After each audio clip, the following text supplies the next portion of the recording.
میں ایک چھوٹی سی بات کرنا اپنے لیے باعث فخر سمجھتا ہوں، اور بات وہ ہوتی ہے جو برملا کی جائے، خاص طور پہ ایسی بات جس پہ آپ فخر کرتے ہو، کہ میں عمران خان کو ہمیشہ اپنا ہیرو سمجھا کرتا تھا کہ یہ ایک بہت دلیر کپتان ہے۔ میں چونکہ خود کرکٹر تھا اور میں گیم کی باریکیوں کو، نائسٹیز کو سمجھتے ہوئے انہیں اپنا ہیرو سمجھتا تھا، اور دیگر بہت سارے معاملات بھی ایسے تھے کہ عمران خان کو ہیرو نہ سمجھنا ہائٹ آف ان امیجنیٹونیس ہوتی۔ لیکن 9 اپریل کے بعد ایک میجر چینج آئی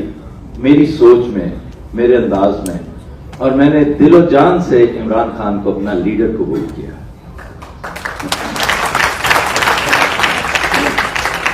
اور اس کی وجہ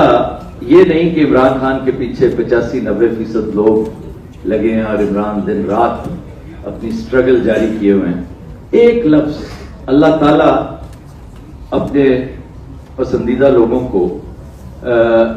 فیاضی سے نوازتے ہیں، علم و فضل سے نوازتے ہیں، حکمرانی سے، اقتدار سے، مال و زر سے، اولاد سے۔ ایک وصف ایسا ہے خواتین و حضرات جو بہت ریئر ہے، اور میری عمر بھر کی کمائی یہ ہے کہ میں اس راز کو اب بھی پانے کی کوشش کر رہا ہوں۔ میں قریب پہنچ چکا ہوں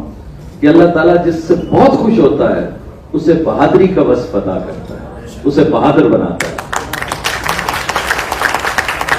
اور بہادر وہ ہے جس کے اندر وہ تمام عناصر ترکیبی، اگر آپ دیکھیں، جن کی میں نے ایک لسٹ بیان کی ہے، اس میں سے ایک ایثار ہے، ایک صبر ہے،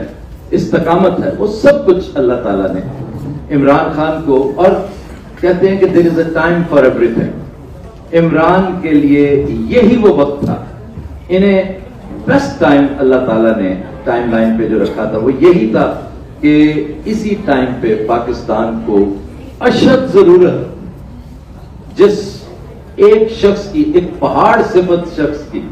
جس کے صبر و استقامت، جس کی بہادری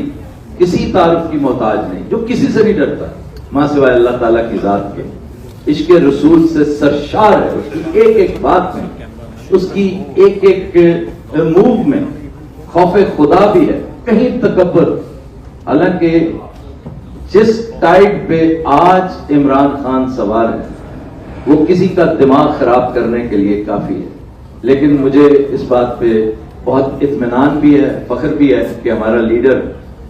جو ترقی کی منازل طے کر رہا ہے، اس کے اندر کی جو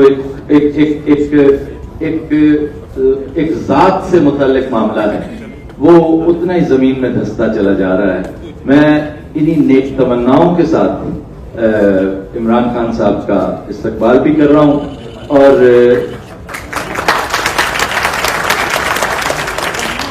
یہ گزارش بھی کروں گا کہ اب جو کچھ کہنا ہے عمران خان